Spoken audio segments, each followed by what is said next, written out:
নমস্কার বন্ধুরা, আমার টুকিটাকি চ্যানেলে সকল দর্শক বন্ধুদেরকে স্বাগত জানিয়ে আমি আজকের রেসিপিটি শুরু করছি। আমি আজকে আপনাদেরকে তৈরি করে দেখাবো দই ইলিশ। আমি যে পদ্ধতিতে দই ইলিশ করব সেই পদ্ধতিতে আপনারা একবার ট্রাই করবেন বন্ধুরা, খেতে দুর্দান্ত হয়। আমি এখন ইলিশ মাছটাকে ম্যারিনেট করে নেবো। তার জন্য দিয়ে দিচ্ছি পরিমাণ মতো লবণ আর খুব সামান্য পরিমাণে একটু হলুদটা খুব সামান্য পরিমাণে দিতে হবে।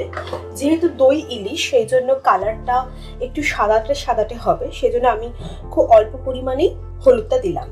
আমি এখানে গাদা পেটি সব মিলিয়ে মিশিয়ে নিয়েছি। খুব ভালো করে ইলিশের গায়ে ঘষে ঘষে আমি ম্যারিনেশনটা করে নেব। খুব ভালো করে আমার ইলিশ মাছগুলোকে ম্যারিনেট করা হয়ে গেছে। এটা আমি এখন 15 থেকে 20 মিনিটের জন্য সরিয়ে রাখবো। চলে যাবো নেক্সট পদ্ধতিতে। আমি এখন একটা মশলা রেডি করে নেব। তার জন্য দিয়ে দিচ্ছি 1 টিস্পুন সাদা সর্ষে, 1 টিস্পুন কালো সর্ষে। আমি দুটো সর্ষেই ব্যবহার করছি।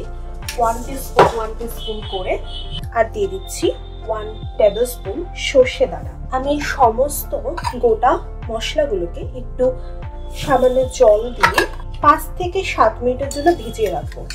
আপনারা অবশ্যই সর্ষেটাকে একটু জল দিয়ে ভিজিয়ে রাখবেন, তাহলে দেখবেন সর্ষে কখনোই বাটার সময় তিতো হবে না।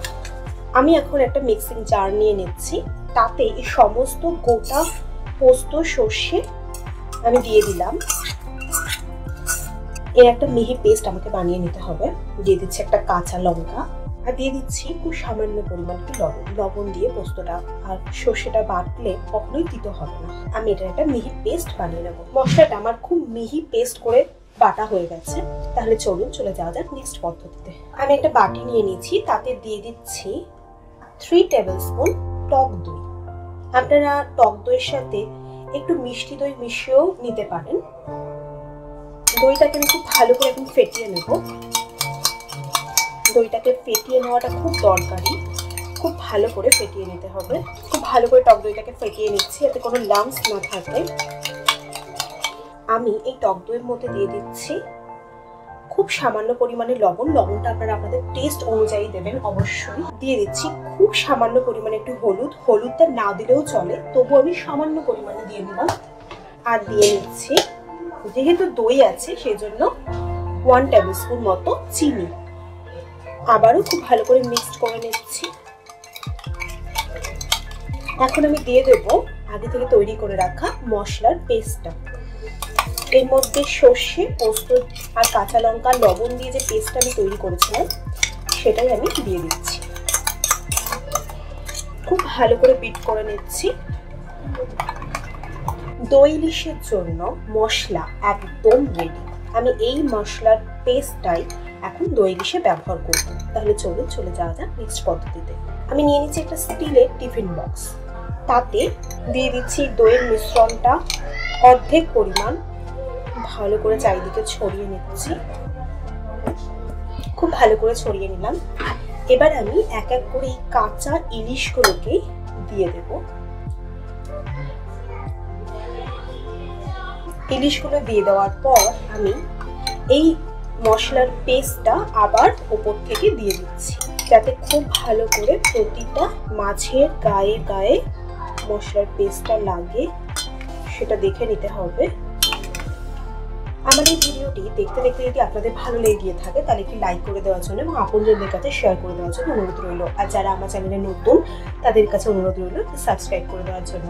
আর যারা সাবস্ক্রাইব অলরেডি করেছেন তাদেরকে অসংখ্য ধন্যবাদ। আমি এখন দিয়ে দিচ্ছি কটা কাঁচা লঙ্কা চিড়ে। আপনারা আপনাদের ঝালের পরিমাণটা বুঝে অবশ্যই ব্যবহার করবেন। আমি মিক্সিং জারটাকে একটু জল দিয়ে ধুয়ে সেই মশলাটাও ওপর দিয়ে দিচ্ছি। 2 থেকে 3 টেবিল স্পুন মতো কাঁচা সর্ষের তেল। তেলটা তো মাস্ট। এখন আমি ভালো করে টিফিন বক্সের ঢাকনাটা আটকে দিলাম। চলে যাওয়া যাক নেক্সট পদ্ধতিতে। এখন গ্যাসে একটা কড়াই বসিয়ে নিয়েছি, তাতে দিয়ে দিচ্ছি এই টিফিন বক্সটা। এটা সম্পূর্ণভাবেই তৈরি হয়ে যাবে। অসাধারণ টেস্ট হয় এই দই ইলিশে। আপনারা অবশ্যই বাড়িতে একবার ট্রাই করবেন। আমি সাইড থেকে দিয়ে দিচ্ছি পরিমাণ মতো জল। জলটা একটু পরিমাণ বুঝে দিতে হবে, যাতে জলটা অনেকটা নিচে যাতে থাকে, যাতে ফোটার সময় এই টিফিন বক্সের লিড দিয়ে ঢুকে না যায়, সেভাবেই আমাকে জলটা ব্যবহার করতে হবে। এখন আমি এই টিফিন বক্সের ওপরে দিয়ে দিচ্ছি একটা শিল চাপা। জল ফুটতে শুরু করবে আর সেইভাবেই তৈরি হয়ে যাবে এই দই ইলিশ। ফিরে আসছি 10 মিনিট পর। 10 মিনিট এই দই ইলিশটা আমি হতে দেবো। আমি ফিরে এসেছি প্রায় 10 মিনিট পর। টকবক টকবক করে জলটা ফুটছে, আপনারা দেখতেই পাচ্ছেন। আমি গ্যাসের ফ্লেম অফ করে দিচ্ছি। মাছ এতক্ষণে অবশ্যই হয়ে গেছে।